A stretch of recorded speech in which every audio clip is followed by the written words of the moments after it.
Bismillahirrahmanirrahim.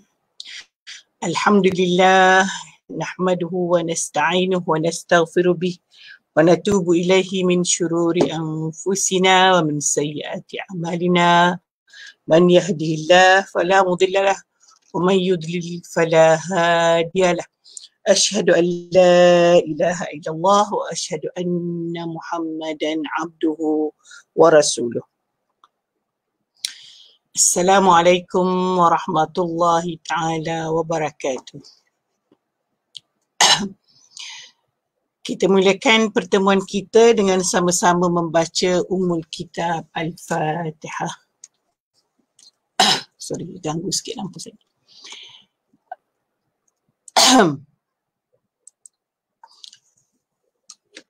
Bismillahirrahmanirrahim. Alhamdulillahi Rabbil Alamin. Ar-Rahmanirrahim. Maaf ya. Maliki yawmiddin. Iyaka na'budu wa iyaka nasta'in. Ihdinas siratal mustaqim. Siratal ladzina an'amta 'alaihim ghairil maghdubi 'alaihim waladdallin.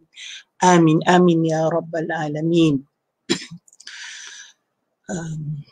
Alhamdulillah kita bertemu lagi malam yang bahagialah, hening saja, tidak ada, cuaca semua bagus, tidak hujan dan sebagainya. Harap-harap lain okey ya. Mudah-mudahan kita dapat teruskan live kita pada malam ini dengan baik. Sebenarnya benda kurang sihat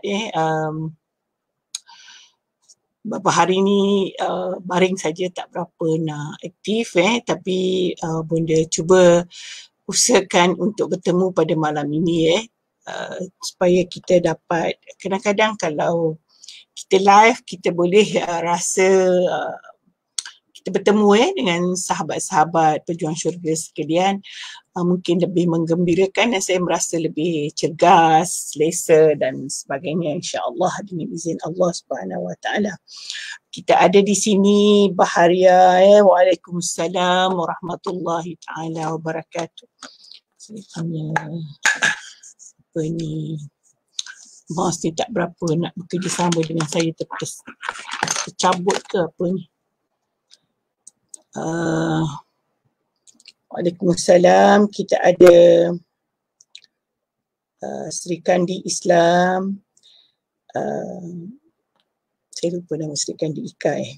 Waalaikumsalam warahmatullahi. Anak anda yang dikasihi, mudah-mudahan kita diberkati oleh Allah pada malam yang ceria ini Okey, betul. Panggil saya Mak Siti Ni anak-anak ABN, Akademi Bonda Noor. Kalau nak kenal anak-anak ABN panggil saya Mak. Jadi mereka lah yang selalu ada. Kita ada Syahir Halida, kita ada Haryati Hamim, dan yang lain mudah-mudahan kita dapat teruskan live kita dengan baik pada malam ini. Mula-mula tadi live macam tak berapa nak okey. Saya rasa saya risau juga kalau tidak berapa nak bagus. Mudah-mudahan berterusan okey okey kan, suara saya, gambar semua okey pada teman-teman sekalian. Maznah Abdul Ghani. Apa khabar semua? Mudah-mudahan sihat dan sejahtera. Kita masih lagi berjuang untuk menjauhkan diri kita daripada wabak coronavirus, pandemik ini, dan kita jangan putus asa untuk terus berdoa kepada Allah Subhanahu Wa Taala supaya melindungi kita daripada bala bencana itu, dan memohon kepada Allah Subhanahu Wa Taala supaya wabak ini segera dihapuskan di muka bumi ini dan semua umat manusia di atas muka bumi ini dapat menjalankan aktivitinya dengan baik. Maaf saya silap cermin mata. Sebenarnya benda ni ada problem. Mungkin dah sebulan tapi makin hari makin teruk. Penglihatan benda agak kabur. Jadi Saya nampak semua benda kabur, jadi bonda silap cermin mata tak berhenti. Kadang-kadang saya rasakan cermin mata saya yang bermasalah. Rupanya mungkin mata. Begitu juga saya mohon maaf, saya kurang membaca untuk sehari dua dalam live ini. Sebab itu saya hanya kongsikan apa yang ada. Bonda try buka kitab tafsir tadi, memang tak boleh baca. Doakanlah mudah-mudahan perkara ini cepat pergi, dan bonda telah berusaha pun untuk bertemu dengan pakar mata. InsyaAllah kita berusaha, kita bermohon kepada Allah, mudah-mudahan diberikan kebaikan. Jadi kalau dengar bonda ni kurang merujuk kepada kitab-kitab itu, berarti saya kurang baca. Dan saya cuba sharekan saja apa yang ada saya baca sebelum ini, sewaktu mata saya okey lagi. Apapun kita syukur kepada Allah dengan apa yang Allah berikan kepada kita. Sahabat-sahabat pejuang syurga sekalian, kita sambung terus tadabbur kita, sebagaimana yang bonda sebutkan dalam tajuk yang bonda berikan dalam Facebook, dalam status bonda, bahawa malam ini kita akan berbicara tentang perjuangan kita pada jalan Allah. Adakah kita ini memang berusaha untuk berjuang pada jalan Allah, atau hanya kita melihat saja? Sebenarnya ayat yang kita akan baca ini ialah menceritakan tentang perjuangan di mana umat Islam ini diminta berjuang untuk menentang musuh. Ini adalah dalam peperangan. Sesambung yang lepas, tersambung perbincangan kita pada hari Ahad yang lepas, disebutkan a'udzubillahi minasyaitanirrajim, ya ayyuhallazina amanu khuzu hizrakum fanfiru subatin awinfiru jami'a. Allah kata, wahai orang yang beriman, bersedialah dan berjaga-jagalah kamu menghadapi musuh. Maksudnya kita memang sentiasa bersedia menghadapi musuh. Musuh mungkin pada cerita ini adalah bukan mungkin, memang beria. Cerita ini ayat diturunkan bila Rasulullah dan para sahabat masyarakat Islam berhadapan dengan musuh Islam, dan mereka sentiasa sahaja diperangi, dan ayat ini meminta supaya semua umat Islam pada masa itu bersedia untuk berperang, untuk pergi menentang musuh sekiranya diperlukan. Dan mereka sama ada pergi secara berkelompok ataupun pergi secara bersama semua sekali. Dia kata jami'an, semua sekali.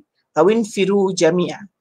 Jadi hari ini kita sambung ayat yang seterusnya, iaitu ayat yang ke-72. Macam bonda katakan, mata bonda ni tak nampak pun skrin tu, nampak muka adalah balang-balang muka saya, sebab tu saya macam gelabah sikit tengok. Dia kata wa inna minkum sesungguhnya daripada kamu laman la yubatti anna fa in asabatkum musibah qala qad an'ama Allahu alayya izlam akum ma'ahum syahida. Wa inna minkum sesungguhnya daripada kamu ataupun sebahagian daripada kamu laman la yubatti anna, ada di antaranya yang melambat-lambatkan atau memberat-berat, macam tak nak pergi. Fa in asabatkum musibah, kalau tak mau pergi perang, tak mau pergi apa, mereka tak nak pergi, tak nak buat. Fa in asabatkum musibah, kalau mereka ditimpa musibah, mungkin mereka luka, cedera dalam peperangan, mereka terbunuh, qala qad an'ama Allahu alayya izlam ma'akum ma'ahum syahida. Dia kata Allah telah beri nikmat kepada dia, tidaklah mereka ditimpa kemalangan, dan ia berkata kerana aku tidak turut berperang bersama-sama mereka. Alhamdulillah dia tak pergi. Jadi sebagaimana bonda sebutkan, meskipun ayat ini berkaitan dengan peperangan, tetapi dia juga kita kita kiaskan ataupun kita boleh lihat pada masa ini, oleh kerana masa ini tidak ada peperangan secara berperang dengan musuh, peperangan dalam arti kata perang yang sebenarnya mengangkat senjata dan sebagainya, melainkan beberapa negara lah ya, di negara-negara Islam.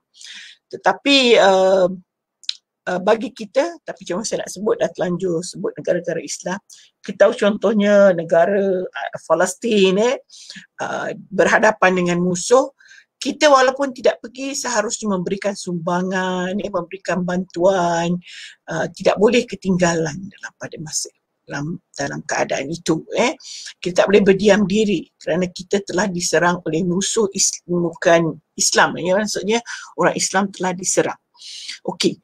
Kalau bukan peperangan, kita lihat di dalam kehidupan kita ini banyak perkara yang tidak peperangan tetapi Islam telah mendapat tentangan. Islam mendapat, telah dimusuhi, sama ada dalam bentuk pemikiran, penjajahan pemikiran, pemerintahan, tulisan dan sebagainya.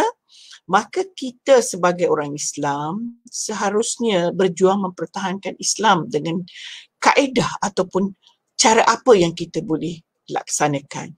Contoh dari segi ilmu, maka kita melihat bahawa yang bukan Islam cuba menjatuhkan orang Islam dengan ilmu mereka. Maka kita mesti bangkit juga menggunakan ilmu kita. Kelemahan kita ialah kelemahan dari segi bekerjasama untuk menentang musuh. Kalau kita lihat masyarakat Islam di dunia ini ramai, tetapi dan bijak-bijak belaka, tetapi tidak bersatu untuk menentang musuh Islam. Kita hanya bekerja bersendirian, solo. Kita bekerja, contohnya kalau rakyat Malaysia mungkin adalah bekerjasama di antara satu sama lain tetapi kurang. Kita kecilkan kita punya pembicaraan kepada kita lah sebagai rakyat Muslim. Bukan kita mahu memusuhi yang bukan Islam. Tidak. Orang bukan Islam itu bukan musuh kita. Tetapi kalau mereka memusuhi kita dengan mahu menjatuhkan kita, menjatuhkan Islam ataupun menjadikan mudarat kepada orang Islam, maka kita mesti bersatu untuk menentang.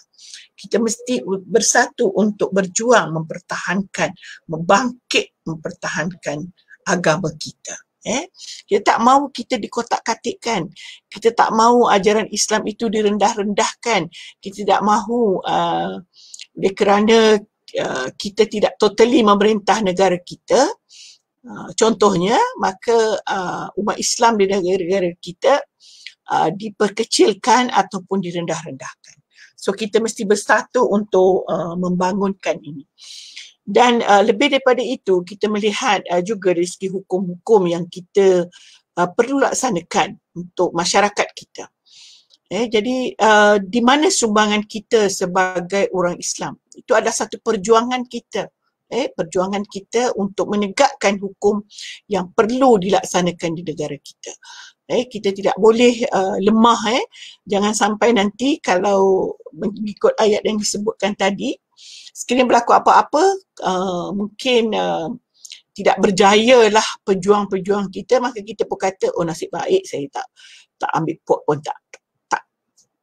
tak turut serta pun. Tak ada apa pun kesan. Selalunya berlaku begitu.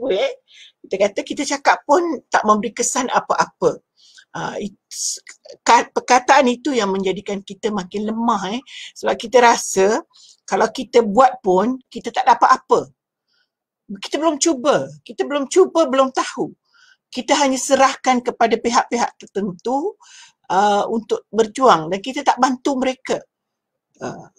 Kita selalu kata, itu bukan kerja saya, itu kerja JAKIM, itu kerja Majlis Agama Islam, itu kerja mufti dan sebagainya. Kalau kita melihat kemunduran masyarakat Islam, kita melihat masalah-masalah yang timbul, kita berlepas tangan. Itu kita maknanya kita tidak sanggup berjuang. Kita tidak sanggup bekerjasama dalam mempertahankan negara kita, mempertahankan agama kita. Kalau kita kata, contoh tadi kalau kita kata beri bantuan kepada rakyat Palestin, kita kata kalau kita bantu pun macam tu juga. Kita mudah lemah memberikan kerjasama. Kalau semua orang berfikir macam tu, sampai bila pun kita tidak akan mendapatkan kejayaan. Sebab kita akan kata, oh dah memang macam tu dah. Memang kita ni lemah. Kita katalah kalau kita lihat dari segi ekonomi kita kata orang Melayu, orang Islam ni memang lemah, bagilah, buat apa pun dah lemah dah. Itu pun satu perjuangan yang belum lagi kita berjuang, kita sudah meletakkan kekalahan di depan mata kita. Kita sudah meletakkan kesalahan di hadapan kita. Seolah-olahnya kita ni memang sentiasa kalah dan sebagainya. Terima kasih Dr. Zurida, doa atas doa, insya-Allah mudah-mudahan kita baik dan terus baik. Okey, kita bercerita lagi tentang perjuangan kita sekarang. Apa perjuangan kita sekarang sebenarnya? Apa yang kita perlu perjuangkan? Kita mahu Islam benar-benar ditatbikkan, benar-benar dilaksanakan di negara kita, di tempat kita, di seluruh dunia di mana umat Islam ramai. Di situlah perlu agama Islam itu menjadi tunggak, menjadi Islam itu menjadi paksi dalam kehidupan. So itu perjuangan. Kita mesti berjuang. Kalau kita seorang penulis, kita mesti menulis untuk itu. Kalau kita seorang guru, kita mesti mendidik anak-anak kita, mendidik masyarakat kita supaya mempunyai semangat juang untuk mempertahankan Islam. Kadang-kadang kita menjadi tidak berapa sesuai juga. Kita lihat bila sebut jihad, sebut perjuangan, kita ajak anak-anak berjihad, berperang. Sehingga pada beberapa masa yang lalu kita lihat ada anak-anak mahu pergi berjuang, mereka tak faham tentang perjuangan, tentang ini. Mereka umur baru 15 tahun, 16 tahun sudah pergi mahu ke Iraq, mahu ke negara-negara yang sedang berperang. Bukan itu sebenarnya. Kita kena perlu jelaskan kepada mereka cara perjuangan yang boleh mendapatkan kemenangan. Di dalam ini pun, dalam ayat tadi disebutkan, dia kata fanfiru subat, itu di ayat yang di atas tadi. Sama ada kamu pergi secara berkelompok atau secara bersama. Di situ sudah memberikan satu panduan besar kepada umat Islam bahawa kalau kita mahu membuat tindakan, kita akan jadi pergi sendiri-sendiri. Kita dah lihat dah bagaimana anak-anak kita bila ada cerita tentang Syria dan sebagainya, tidak tahulah mereka dapat ilmu dari mana. Mereka mahu pergi, mereka waktu itu tidak pandemik lagi, mereka terbang ke negara sana dan hanya kerana mahu syahid. Tidak faham erti syahid, tidak faham erti jihad. So ini yang perlu kita berikan kepada mereka. Kita boleh berjihad di negara kita. Kita masih lagi ada banyak perkara yang perlu kita perjuangkan di tempat kita. Perjuangkan pencarian ilmu kita yang betul. Perjuangkan kedudukan umat Islam supaya mereka sentiasa berada di tangga al-Islamu ya'lu wa la yu'la alaih. Meletakkan Islam itu tinggi dan tidak ada yang boleh mengalahkannya. Maknanya satu lagi, kalau ilmu bukan semata-mata kita belajar ilmu yang berkait dengan ilmu-ilmu Islam, tetapi juga ilmu-ilmu lain yang mengangkat martabat Islam. Dan semua yang mempelajari ilmu-ilmu lain selain daripada ilmu-ilmu Islam perlu berlatar belakangkan juga seorang yang beriman kepada Allah, mencintai Al-Quran, memahami Al-Quran. Alangkah baiknya kalau kita punya saintis hari ini juga memahami, seorang yang hafal Quran, memahami Al-Quran. Alangkah baiknya kalau para doktor kita hari ini juga seorang yang ilmuwan dalam bidang Islam. Atau tidak, paling tidak mereka ada basic memahami Al-Quran, memahami hadis dan sebagainya. Sebab itu tanggungjawab kita sebagai ibu bapa. Sebelum anak-anak kita pergi lebih jauh kepada ilmu-ilmu yang lain, kita terapkan basic yang lebih kukuh. Supaya apabila mereka telah memasuki bidang-bidang pengajian yang lain, dia sudah memang meneroka ilmu itu. Mereka boleh teroka dah sendiri.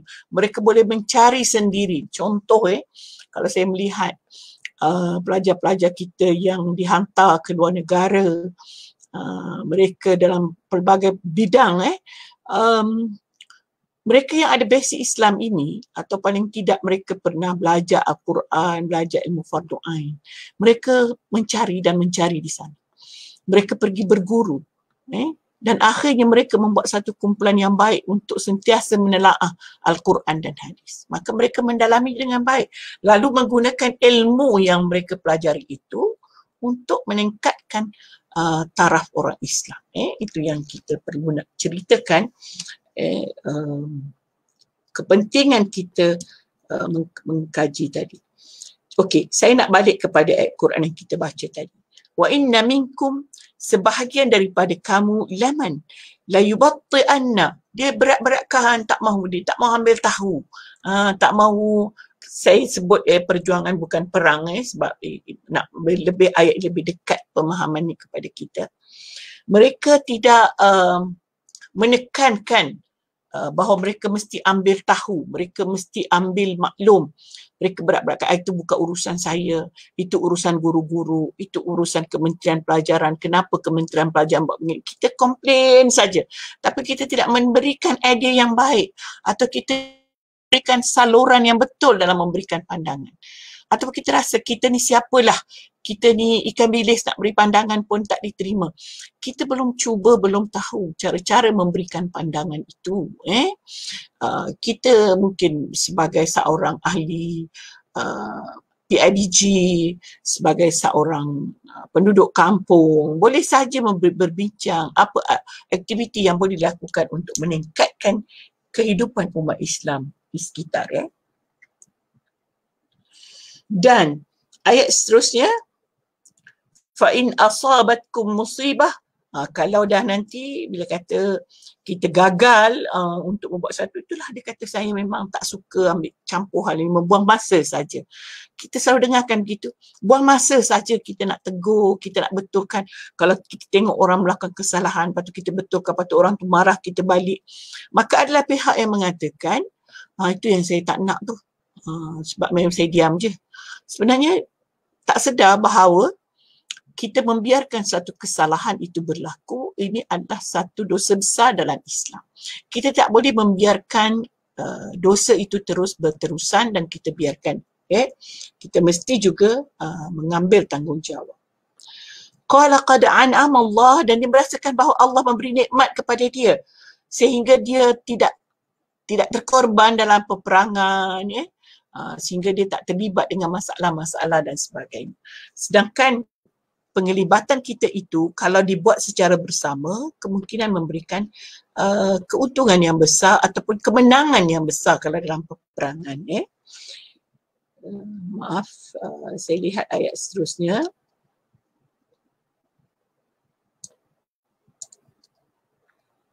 Kemudian ayat tadi ayat keberapa ayat lari dah.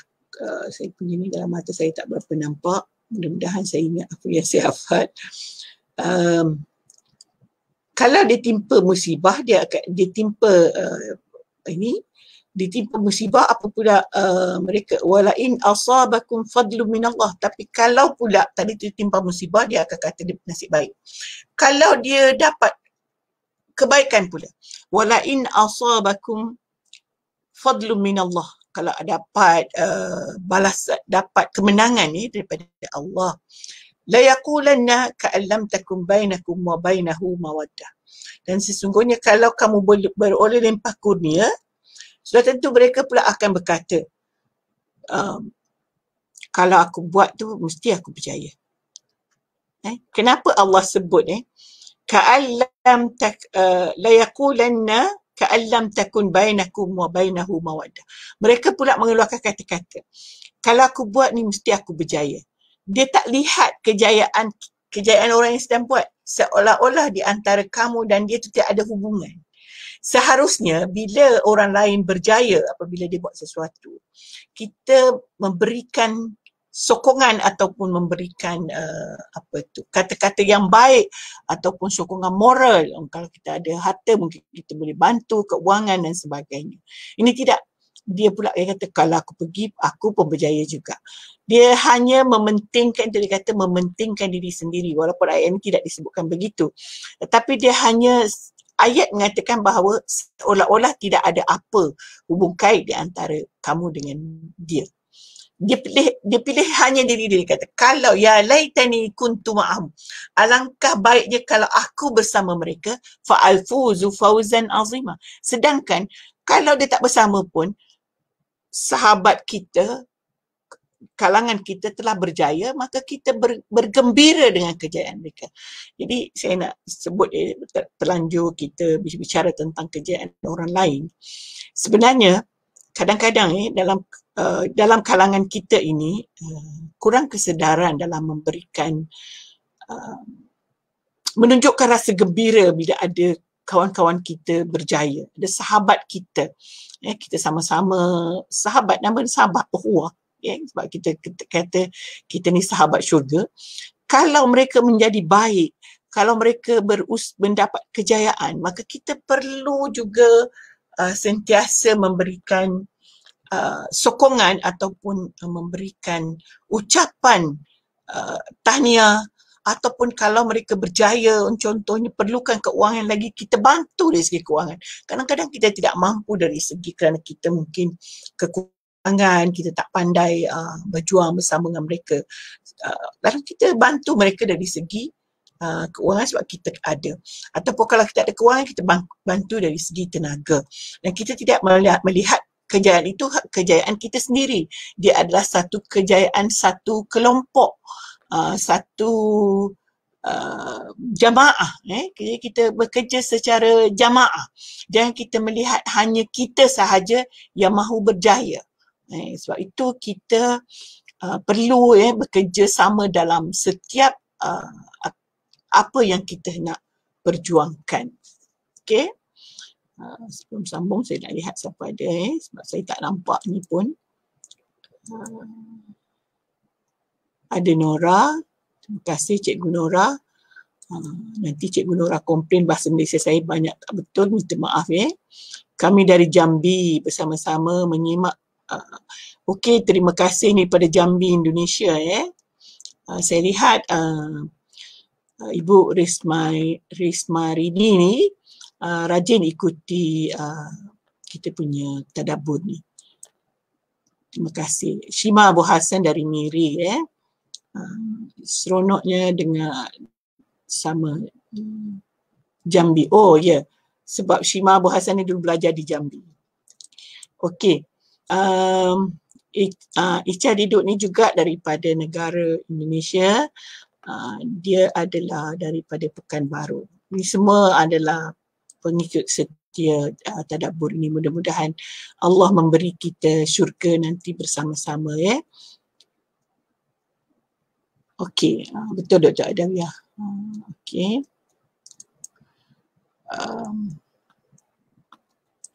Okey, itulah yang ada bersama kita hari ini. Nufia Arash. Waalaikumsalam.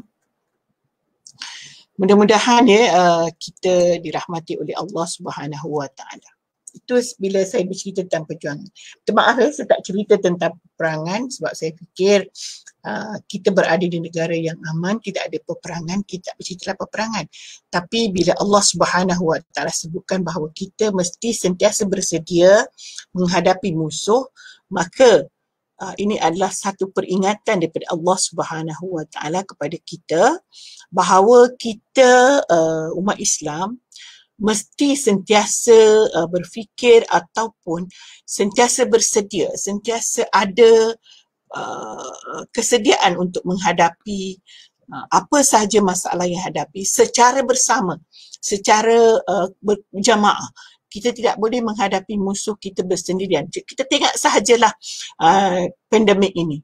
Kalau kita bersendirian sahaja menjaga, so memang tidak akan mencapai. Contoh je frontliner saja, para doktor, pekerja-pekerja kesihatan saja yang berusaha untuk melawan pandemik, maka yang lain tidak, maka dia tidak akan berjaya. kalau kita lihat kenapa kerajaan tidak lagi membuat PKP macam mana? Kerana kita berdepan dengan masalah ekonomi. Jadi kita kena patuh dengan SOP yang lain supaya kita boleh menghindari ataupun mengurangkan rantaian, memutuskan rantaian pandemik ini. Kalau kita orang tua, korang kata warga emas tidak lebih baiklah tinggal di rumah. Kita tinggal di rumah, tetapi kalau anak-anak tidak menjaga, itu juga menimbulkan masalah. Jadi para semua sekali mesti menjaga. Okay, mereka rasa mereka sihat walafiat, tidak ada masalah. Imun mereka tinggi, tapi kena ingat kalau mereka ada anak kecil, mereka ada orang tua yang mereka ketemu di mana-mana dan mereka ada penyakit itu, maka boleh menyebabkan perkara itu berjangkit. Itu yang dikatakan melawan musuh. Dalam Islam ini dia ajar kita. Fanfiru subatin awinfiru jami'ah. Kamu marahlah secara berkelompok, lepas satu golongan atau secara keseluruhan. Tapi kalau kita ni menghadapi musuh tetapi tidak secara keseluruhan, kita lihatlah di mana-mana. Sebab itu kita lihat ada saja berlaku kluster baru, ada saja berlaku kluster ini bila kerajaan kata, bila pihak berkuasa kata jangan berkumpul melebihi sekian orang, kita tidak berkumpul tetapi banyak SOP yang kita tidak ikut, atau boleh jadi kita berkumpul hanya takut undang-undang sahaja.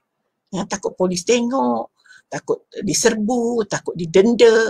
Kita tidak fikir bahawa kenapa denda itu diadakan, kenapa perlu ada orang jaga. Sepatutnya kita tak perlu dikawal dah, kita kawal diri kita sendiri sebab kita nak jaga semua, bukan jaga diri kita. Itu saya masukkan dalam erti kata bagaimana kita melawan musuh. Kalau kita kata tadi, katalah ada orang pergi bantu sakit dan mereka sakit. Orang lain pula kata, oh nasib baik aku tak pergi tolong. Habis siapa yang nak menolong kalau tidak pergi menolong? Cuma kita kena perlu jaga. Kemudian kita lihat ayat seterusnya. Auzubillah minasyaitanirrajim. Falyuqatil fi sabilillah. Maka hendaklah kamu berperang pada jalan Allah. Wahai orang yang beriman tadi, mengutamakan fi sabilillahillazina, dia kata falyuqatil itu maksudnya berjuang, berperang. Kalau kita baca dari segi penafsiran, ini saya ingat yang saya bukan baru baca, cerita falyuqatil ini ada seorang ulama tafsir Indonesia. Dia mentafsirkan falyuqatil ini bukan perang. Dia mentafsirkan tindakilah, bahasa Indonesia kan. Kalau saudara-saudara daripada Indonesia tadi yang menonton, dia kata Pak Quraisy Shihab ni, dia kata tindakilah, ambil tindakan maksudnya. Ambil tindakan yang bagaimana? Tidak mestinya tindakan yang dilakukan itu peperangan. Tetapi mungkin tindakan itu merupakan nasihat, tindakan itu merupakan bantuan. Maksudkan falyuqatil fi sabilillah. Berjuanglah pada jalan Allah. Mudahnya kalau di Malaysia kita sebut berjuanglah pada jalan Allah. Perjuangan bagaimana? Itu sesuai dengan keadaan yang kita hadapi. Kalau kita menghadapi penyakit, berjuanglah menghadapi penyakit. Kalau kita berjuang menghadapi mereka yang masalah ekonomi, berjuanglah untuk meningkatkan ekonomi. Sekarang kita menghadapi masalah umat Islam, kelemahan dalam banyak perkara, kelemahan dari segi ekonomi, kelemahan dari segi ilmu, maka perjuangan kita adalah untuk meningkatkan ilmu. Jadi mengikut bidang kita lah. Contoh macam Munda ambil bidang pengajian Islam. Mungkin melihat kelemahan-kelemahan berlaku ialah penghayatan daripada Islam. Maka perlu untuk bangkit membantu dalam memberikan kesedaran bahawa kita perlu sama-sama menghayati Islam begini dan sebagainya. Falyuqatil fi sabilillah, maka berjuanglah pada jalan Allah. Allazina yashruna al-hayata ad-dunya bil akhirah, orang yang mengutamakan kebahagiaan akhirat daripada kesenangan kehidupan dunia. Maksudnya kita sanggup jual dunia kita beli akhirat. Maksudnya kita pentingkan akhirat. Yang kita kurangkan dunia. Contoh kalau saya kata memberi bantuan ni, kadang-kadang kita fikir kalau kita beri bantuan, lebih baik saya guna duit saya untuk begini-begini. Banyak lagi saya nak pakai baju jenama, pakai aksesoris jenama.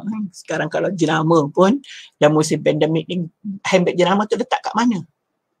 Letak kat dalam almari juga kan?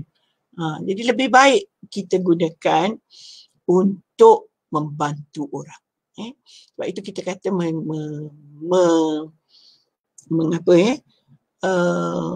meninggalkan kehidupan dunia dan membeli akhirat. Saya beberapa hari yang lalu, suami saya suka buka YouTube, suka buka dengar ni.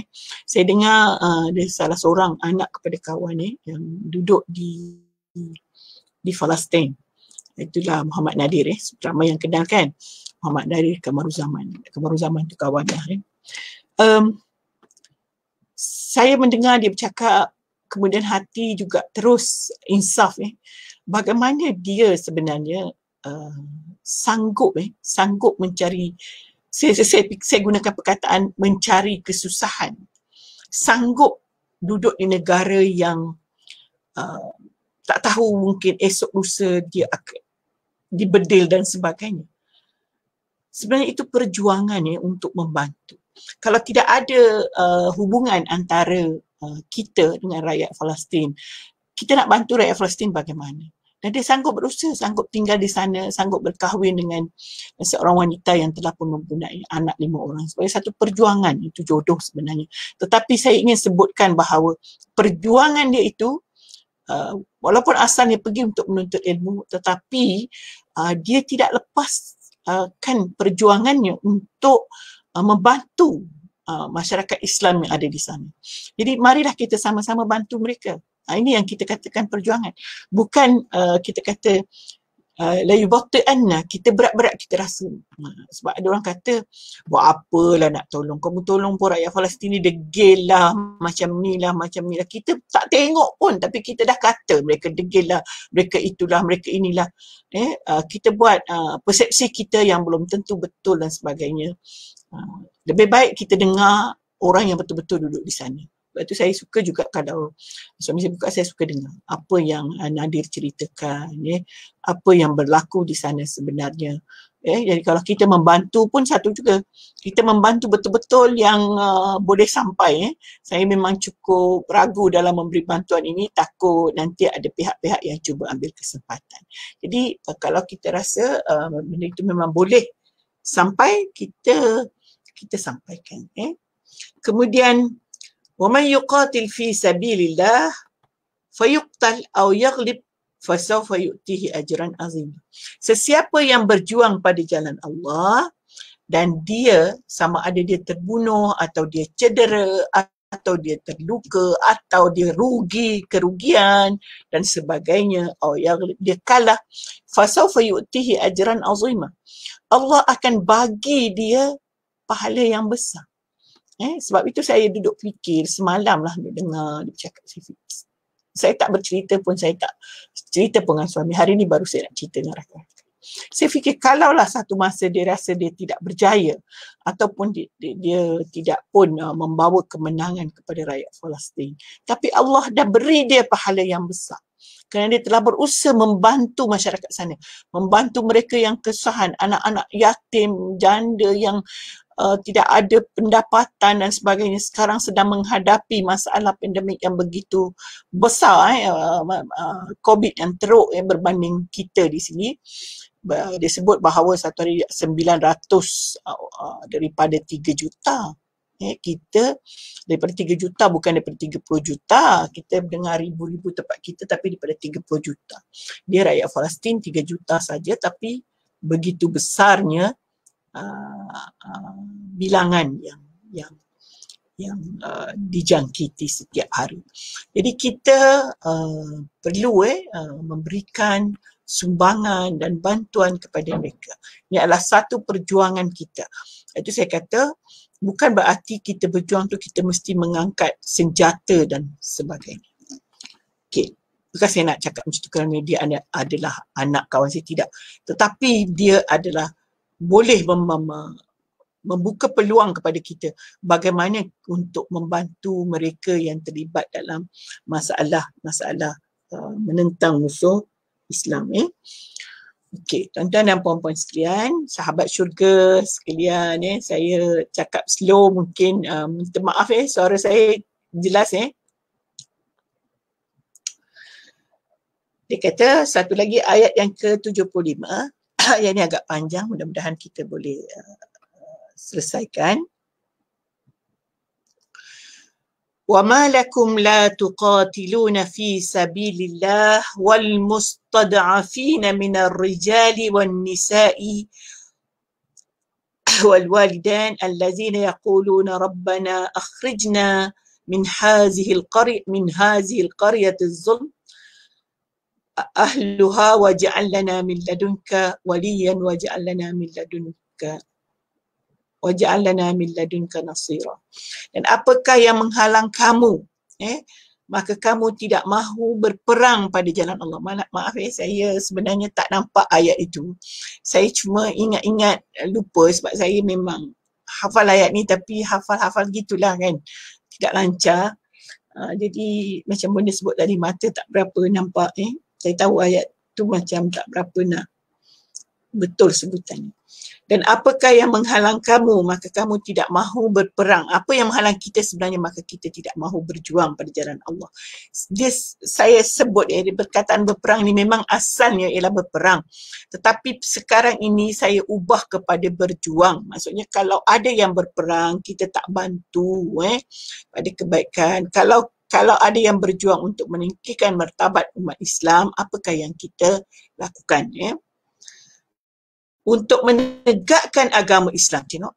Jadi berjuang itu mestikan perang. Tetapi kalau kita nak menegakkan agama Islam, kita sebagai guru contohnya, apa yang kita buat untuk benar-benar anak-anak kita Islam ini akan lahir sebagai seorang Muslim yang benar-benar kuat. Kita sebagai ibu bapa, apa yang kita perjuangkan untuk anak-anak kita.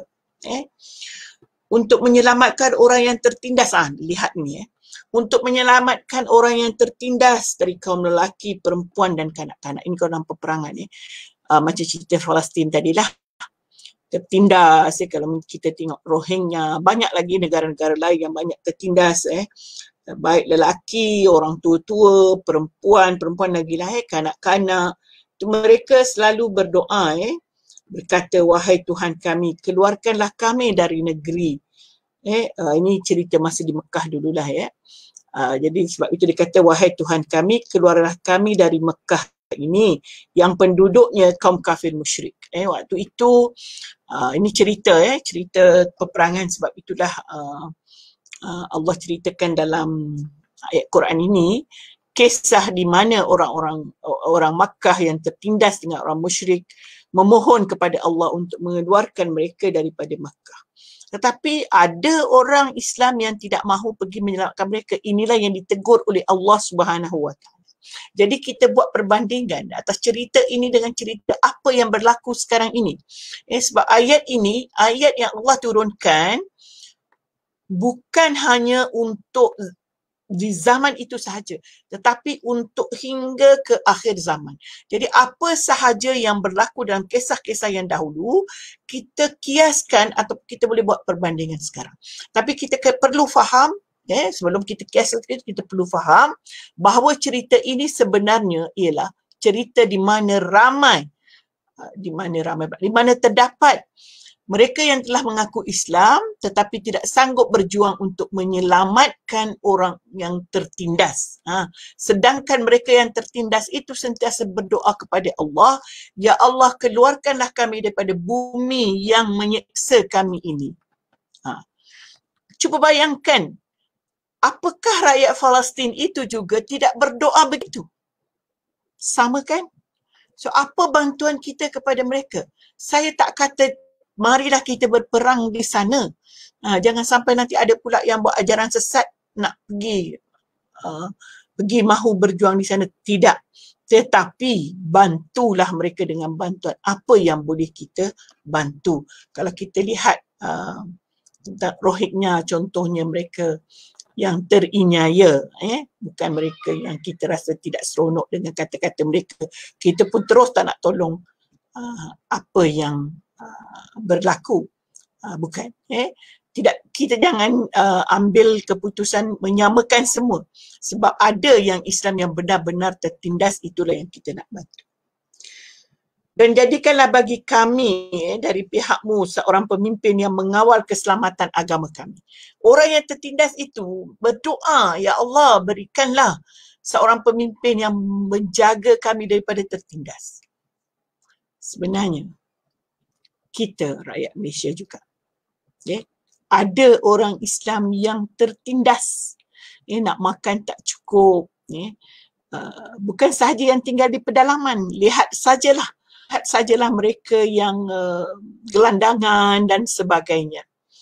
Mereka tentu mencari-cari siapa yang akan membantu mereka, siapa yang akan mengeluarkan mereka daripada bencana, daripada penyeksaan yang mereka lakukan. Ini adalah perjuangan kita sebagai umat Islam untuk sama-sama membantu. Dan jadikanlah bagi kami dari pihak kamu seorang pemimpin yang membela kami dari ancaman musuh. Begitu. Apa musuh kita hari ini? Kita lihat hari ini musuh kita ialah wabak corona. Kan? Itu yang nampak. Kita nampak lagi musuh kita ialah mereka yang mahu merendah-rendahkan umat Islam. Itu musuh ketat kita sebenarnya. Orang yang mahu merampas hak orang Islam juga musuh kita. Dan kita perlu sama-sama berjuang. Sama-sama mempertahankannya mengikut kemampuan kita, mengikut kaedah yang kita ada. Kalau kita ada kuasa kepimpinan, kita gunakan kuasa kepimpinan. Kalau kita ada kuasa ilmu, kita gunakan kuasa ilmu. Dan kalau kita akan fikir di mana kelemahan kita, umat Islam, maka di situlah yang perlu kita baiki. Tuan-tuan dan puan-puan yang dikasihi Allah sekalian, kita perlu sedar dan ingat apa yang perlu sama-sama. Bukan kita kata, oh saya ni siapalah, saya ni belajar pun setakat SPM, apalah yang saya boleh buat. Tuan-tuan dan puan-puan sekalian, bukan itu perkiraan kita. Kalau kita mak kepada anak-anak, walaupun siapa kita, maka kita pasti berjuang untuk meletakkan anak kita sebagai seorang pejuang Islam. Seorang yang meninggikan tahap Islam. Paling tidak kita mengajar mereka mengaji untuk kuat azamnya, untuk kuat sayangnya kepada Islam. Bukan paling tidak, itu yang paling mesti, silap cakap. Itu sudah satu tanggungjawab yang besar, satu sumbangan yang besar. Tuan-tuan dan puan-puan, ibu-ibu, Masya Allah, Subhanallah, Tabarakallah, saya nak sebutkan. Kalau ibu-ibu, kalau puan-puan, anak-anak yang dikasihi Allah sekalian, berjuang mengajar anak-anak mengaji, solat dan sebagainya, itu adalah satu perjuangan untuk menegakkan Islam di atas muka bumi ini. Bayangkan sahaja, kalau kita sudah tidak lagi menekankan pendidikan Islam kepada anak-anak kita, maka Islam akan pupus pada generasi akan datang. Itu juga yang saya Bonda selalu sebutkan ni, cerita kalau Bonda pergi tempat orang asli kan. Bila Bonda baca tentang orang asli ni, asalnya di antaranya, tak betul tidak teori ini tapi saya fikir bila Bonda pernah pergi ke Uzbekistan dan jumpa orang-orang yang seperti ini, saya nak sebutkan ni, pupus Islam daripada mereka kerana orang tua mereka tidak mengajar mereka Islam. Orang kata orang asli itu teorinya ialah orang Islam asalnya. Tapi mereka takut kepada Inggeris dulu, takut kepada British yang datang menjajah kita, dia masuk ke dalam dan keluarga dia, ibu bapa dia tidak mengajar dia Islam sehingga mereka boleh baca bismillah. Sebab itu kalau pergi jumpa orang asli mana pun mereka boleh sebut Allah. Tetapi mereka tidak tahu kerana mereka tidak lagi diajar di bapa mereka tentang Islam. Saya pergi ke Uzbekistan dahulu. Saya jumpa seorang turis guide kami lah, yang seorang perempuan, dia memang mengaku Islam, dia salam bukan main lagi. Tapi memang tak adalah, dia pakaian dia memang pakaian Islam. Dia tengok kami solat, dia macam teringin untuk solat. Dia beritahu bahawa dia pernah lihat nenek dia solat. Tapi dulu kerana dia di bawah pemerintahan komunis, tidak membenarkan praktis agama, maka mereka tidak praktis. Lalu solat pun sembunyi-sembunyi. Dan dia kata dia tahu juga bapa dia hanya sembahyang hari raya saja. Jadi dia tak tahu sembahyang.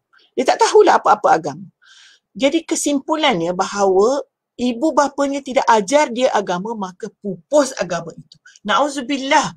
Itu perjuangan kita yang paling besar, ibu-ibu kepada anak-anak, bapa-bapa kepada anak-anak. Setakat mana yang kita ajar kepada anak kita, itulah yang tinggal. Yang lain pupus. Kalau kita hanya ajar dia baca Quran, dengan tidak betul tajwid, dengan tidak betul apa dan sebagainya, maka itu akan diwarisinya.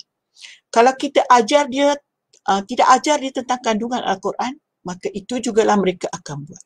Kalau kita tidak ajar mereka cara berpakaian yang betul, mereka juga tidak ikut. Solatnya tidak tepat waktu, solatnya tidak jamaah, tidak macam-macam yang kita tidak ajar, maka itulah yang akan mereka warisi. Dan sekiranya mereka membesar dan mereka tidak lagi menambah ilmu agama, mereka mungkin belajar ilmu yang lain. Kalau yang belajarlah, mereka akan tinggalkan yang itu dan mereka membawa ilmu mereka kepada perkara yang tidak bersesuaian dengan Islam. Kita tahu bahawa itu kesalahan kita. So jadi di sini sebelum kita berpisah malam ini, celoteh saya yang itulah. Kita jangan kita fikir sangat perjuangan perang sahaja. Kita ingat bahawa kita juga ada peranan sebagai seorang pejuang, walaupun kita hanya sebagai ibu bapa, tetapi itu perjuangan yang paling besar untuk mendidik anak-anak betul-betul menjadi anak seorang yang mukmin, seorang yang patuh kepada Islam, dan mereka akan membesar sebagai pejuang Islam. Mungkin itulah yang kita nak doa sebelum kita berpisah. Saya nak tengok dulu siapa ada. Nuruddin Haji Saleh, ya, sama-sama anak anda. Okey, Shima Abu Hassan, ya betul. Nur Arifin, Waalaikumsalam warahmatullahi. Rohaida, Cikgu Rohaida pun ada. Tahniah, banyak kejayaan nampak Cikgu Rohaida. Mudah-mudahan kita sama-sama berjuang untuk ke syurga. Okey, itu jadi kita sudahilah malam ini pertemuan kita dengan sama-sama kita berdoa kepada Allah Subhanahu Wa Taala, mudah-mudahan kita diselamatkan, kita sentiasa dijaga oleh Allah Subhanahu Wa Taala, iman kita dijaga dan kita sentiasa sanggup berjuang menjaga anak-anak kita, sama ada anak-anak yang kita lahirkan, anak-anak yang jiran kita, anak-anak murid kita atau siapa sahaja, kita sama-sama berjuang untuk membawa kepada jalan Allah yang sebenarnya. Okay, kita baca doa selamat. Bismillahirrahmanirrahim. Allahumma inna nas'aluka salamatan fid din wa afiatan fil jasadi wa ziyadatan fil ilmi wa barakatan fil rizqi wa taubatan qabla al-maut wa rahmatan indal maut wa maghfiratan ba'da al-maut. Allahumma hawwin alaina fi sakaratil maut wa najatan min nar wa al-afwa inda hisab.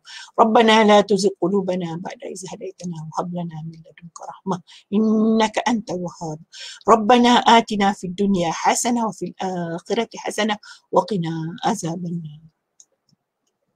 سبحان الله. بسم الله الرحمن الرحيم. والعصر إن الإنسان لفي خسر إلا الذين آمنوا وعملوا الصالحات. صدق الله. Sekian, mohon maaf ada salah dan silap.